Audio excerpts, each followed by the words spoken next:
अस्सलाम वालेकुम। इलेक्शन से फरार, ये क्या मसला है?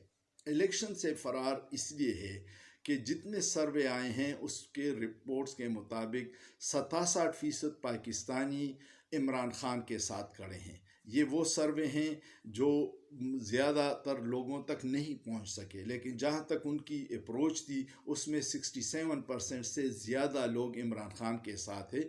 और यही डर खौफ 16 जमातों के इत्तेहाद PDM को है, जिसके साथ इलेक्शन कमीशन पार्टी बनी हुई है। इस्टेब्लिशमेंट के कुछ हल्के भी उनकी सहूलतकारी कर रहे हैं।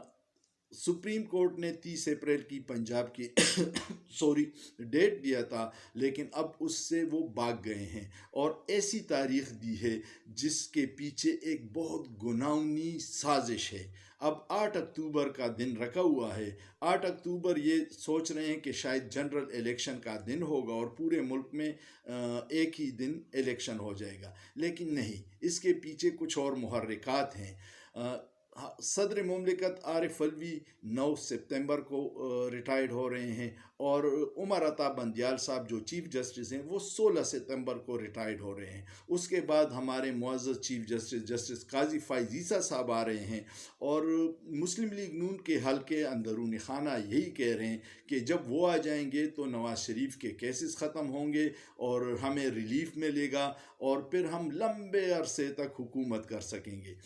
अगर आइन पे अमल नहीं हुआ और इस तरह पार्लियामेंट की करारदाद के ज़रिए आपने इलेक्शन इल्तिवा में डाल दिया तो फिर पाकिस्तान में कभी इलेक्शन नहीं होगा। जिसकी हुकूमत होगी वो रोज़ाना पार्लियामेंट में करारदाद डालेगा कि जी 5 साल के लिए इलेक्शन मुलतवी कर दे, 10 साल के लिए कर दे, फिर तो ये सिलसिला चलता रहेगा।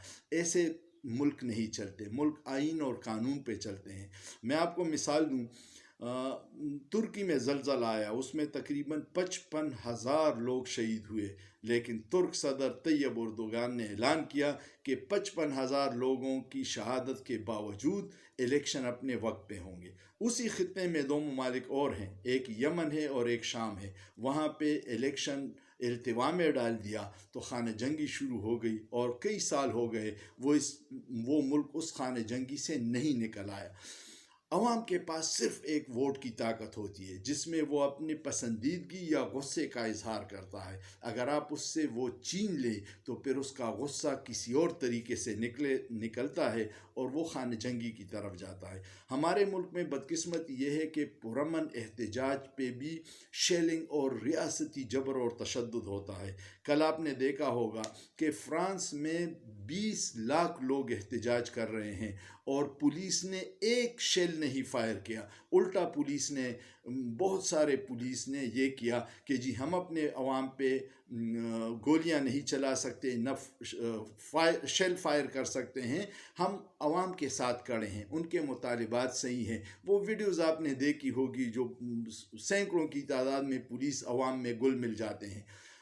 यहाँ पे भी आप अगर पुरअमन एहतजाज का मौका नहीं देंगे और रोज़ाना उन लोगों पे तशद्दुद करेंगे तो वो रिएक्ट करेंगे, कुछ दिन तो बर्दाश्त करेंगे और जब रिएक्ट करेंगे तो आवाम का और इदारों का दोनों का नुकसान होगा। दोनों तरफ अगर कोई एक भी शहीद होता है तो वो नुकसान पाकिस्तान का होगा और उससे रियासत और कमज़ोर होगी। खुदारा वक्त पे इलेक्शन करवाइएगा, इस डर से कि इमरान खान आ जाएगा। आप 16 पार्टियों के नाअहल हुकूमत इस डर से नहीं करवा रही। आपने देख लिया कि रमज़ान में सस्ते आटे के लिए लाइनों में खड़ी हमारी माएँ बहनें, हमारे बुज़ुर्ग जवान जान से जाते हैं क्योंकि इन नाअहलों ने वो जो 600 रुपये का थोड़ा था उसको 1200 कर दिया और कह रहे हैं कि अब हम कुछ लोगों को 10% लोगों को हम मुफ्त आटा देंगे। तो इस तरह इक़दामात से आप नहीं बच सकते। ये सियासी इंतकाम छोड़िए, लोगों को अगवा करना छोड़िए। बग़ैर सर्च वारंट, बग़ैर FIR के कल अज़हर मशवानी को उठा दिया, उसका 18 घंटे हो गए, कोई अता पता नहीं है। इस तरह के इक़दामात से हुकूमत के ख़िलाफ़ नफ़रत बढ़ती है, कोई आप नेकनामी नहीं कमाते और यही लावा बन के फिर नुकसानदेह होता है रियासत और इदारों के लिए। सोचिए, सोचना जुर्म नहीं है।